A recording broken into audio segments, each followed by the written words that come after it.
Time now for the morning rush. We start with this. Water Authority crews remain on scene of a water main burst that is flooding a neighborhood near the intersection of Unser and McMahon. News 13's Sarah Yingling is there with the latest. Good morning, Sarah. Morning, Crystal. Motorists are still being urged to avoid this area entirely and avoid driving through the standing water. Officials say this could potentially cause the pavement to collapse. Now, Water Authority crews responded to the water main burst late last night. Officials tell us some residents in the area have been reporting loss of water service. Right now, officials say they still have no estimates on how long this water main burst will take to fix. Back to you. We are looking at breezy to windy conditions across the state today, but no rain or snow to accompany that. It's all about the winds. And as we take into tomorrow, more sunshine, lighter winds, temperatures staying above average in most locations. Crystal? Albuquerque police continue their search for a missing teen they say may be in danger. 15-year-old Colin Romero's mother reported him missing. She says he was seen in a Snapchat video being beaten up on the West Mesa. APD says the video shows Romero bloody with broken bones. Police say the teen may have been involved in a botched drug deal in the Heights. If you know anything about him, you're asked to call police immediately.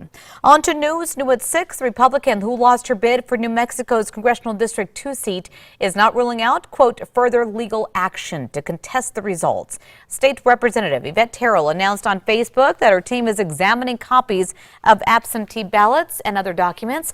Harrell says her team is looking into various reports of inconsistencies. Democrat Xochitl Torres Small defeated Harrell after absentee ballots in Doña County put her over the top. A bill pre-filed ahead of the legislative session offers public school teachers a bonus to help raise a school's failing grade by at least one letter every single year. According to House Bill 42, schools rated as D or F in the last school year would be eligible. Teachers who are rated as highly effective or exemplary can apply. If they're accepted, they would get a $3,000 bonus on top of their salary. Money would come from appropriations, gifts, grants, and even donations. On to other news now. One New Mexico senator taking aim at tobacco sales. Senator Cisco McSorley is introducing 4 tobacco bills. Senate Bill 6 would raise the purchasing age for tobacco and nicotine products from 18 to 21. Senate Bill 61 would ban e-cigarette use indoors, and Senate Bill 68 would keep tobacco products away from kids by banning flavored tobacco products. The senator also wants to boost the tax on tobacco products by $1.50 per pack. Democratic New Mexico Senators Richard Martinez and Peter Wirth have also pre-filed legislation, this to make it harder to buy a gun, though. The bill states if guns are privately sold, the buyer must go through a federal background check. Democratic Representative Miguel Garcia has also filed a bill calling for background checks for buyers at gun shows. Kristen. Metro threat index up to a 6 today. Again, it's those cold temperatures we have this morning, but the strong winds that's really fueling that index, and the fact that those winds could gust up to 35, even 40 miles per hour here in the metro. Crystal? A New Mexico family is hoping what was once a million-acre cattle empire could become the next big tourist attraction for the state. Alex Ogletree, the new owner of Lyons and Campbell Ranch, is banking on the ranch's history. Tom Lyons and his partner Agnes Campbell built up the Lyons and Campbell Ranch in Gila, New Mexico in the 1830s. 1917, though, Lyons was assassinated. In the 60s, the Ogletree family bought up the property. They started restoring it. They're now offering tours and overnight reservations. Kristen.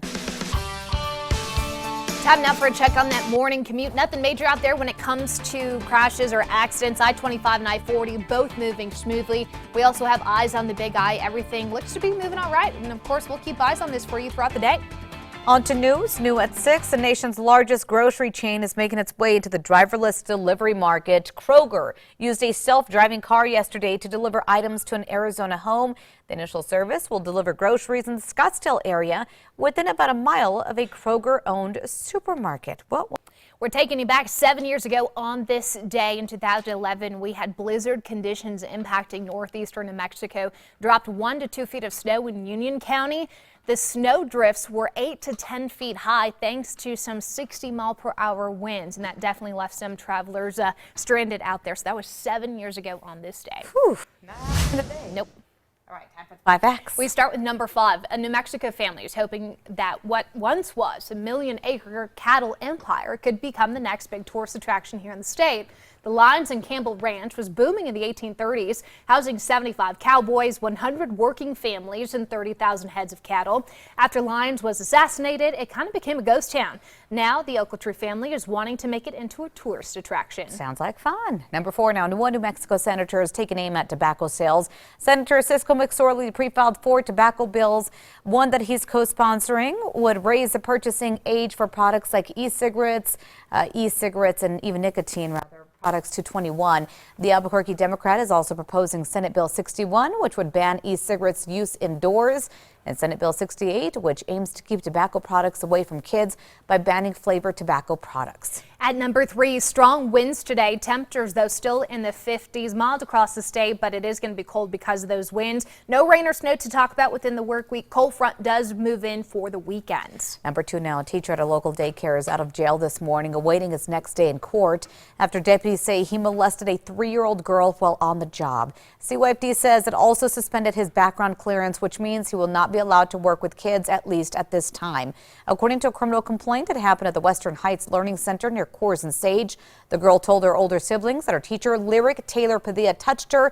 After a failed lie detector test, investigators say Padilla admitted to touching the child while she was asleep. On to number 1 now. Here's a big story for you. The defense attorney for the New Mexico teen behind a deadly library shooting is getting ready for the sentencing phase. This after a judge ruled Nathaniel Jouett will be sentenced as an adult. Jouett shot up the Clovis library last year, killing 2 librarians and injuring 4 others.